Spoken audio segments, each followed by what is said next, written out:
और देश के शहीदों के लिए कुछ पंक्तियां बोल रहा है कि गुजारिश है तुमसे कि हम पर एक एहसान कर देना, अपनी वो प्यार की दौलत वतन के नाम कर देना, अपनी वो प्यार की दौलत वतन के नाम कर देना। पहरा देते जो सरहद पर ठिठुरती सर्द रातों में, पहरा देते जो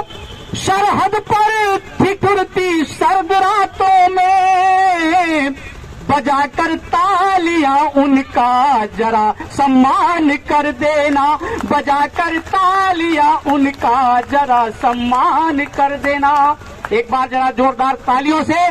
वीर शहीदों को, उन सैनिकों को सम्मान देंगे। धन्यवाद सभी का। और सुनिएगा,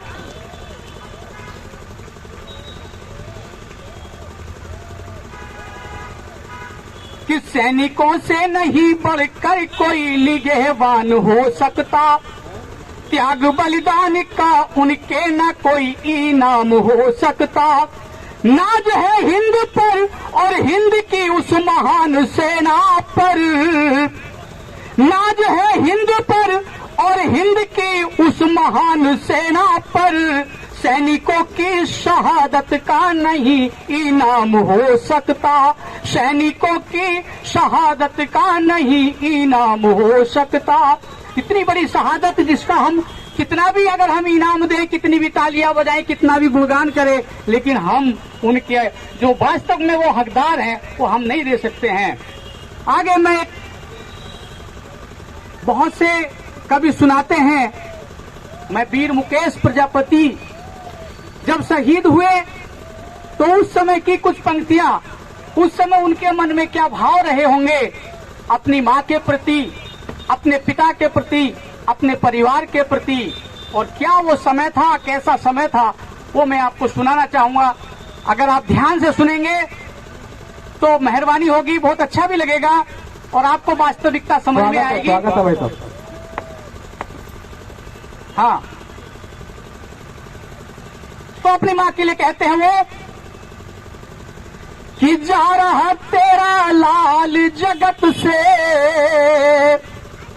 जा रहा तेरा लाल जगत से,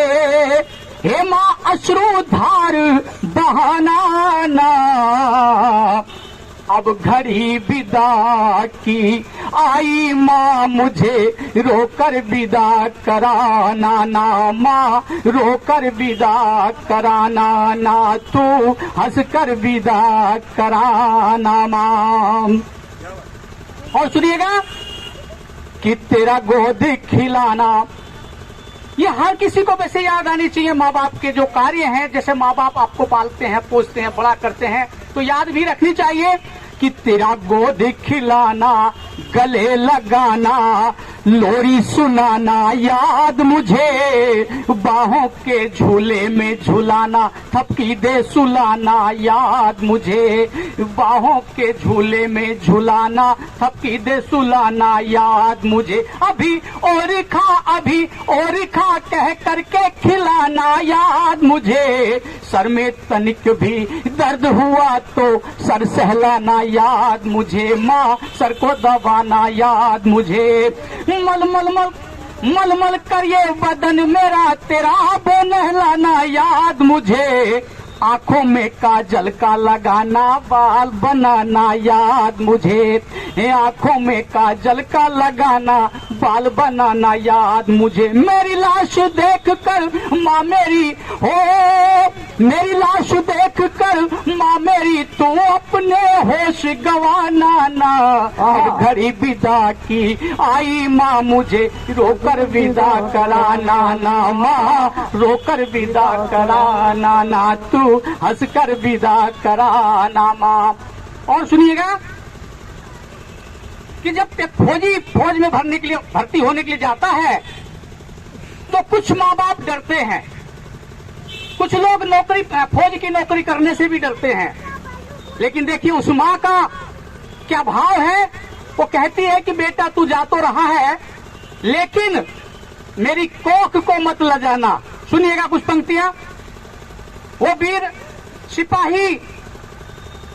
जो घायल अवस्था में है और उसको लग रहा है कि अब मैं शायद अपनी माँ के पास जाऊं, तो मैंने पहले ही कहा है कि वो अपनी भावनाओं को व्यक्त कर रहा है, वो अपनी माँ को कुछ कहना चाहता है कि माँ तूने कहा था बेटा मेरी कोख को कभी लजाना ना, रणभूमि से मौत से डर कभी पीठ दिखा कर आना ना, पीठ दिखा कर आना ना। तेरे वीर पुत्र ने दुश्मन को रण में हर बार पछाड़ा है, अब की बार भी दुश्मन की छाती पे तिरंगा गाड़ा है, अब की बार भी दुश्मन की छाती पे तिरंगा गाड़ा है। अंतिम श्वास तक लड़ा शत्रु से, तनिक नहीं घबराया मैं, दुश्मन पर झपटा सिंह जैसे आखिर सिंहनी का जाया मैं, दुश्मन पर झपटा सिंह जैसे आखिर सिंहनी का जाया मैं सिंहनी का जाया हूँ, मैं सिंहनी का जाया हूँ, मुझे कायर कभी बताना ना, अब घड़ी विदा की आई माँ मुझे रोकर विदा कराना ना, माँ रोकर विदा कराना ना, तू हंसकर विदा कराना माँ। और सुनिएगा,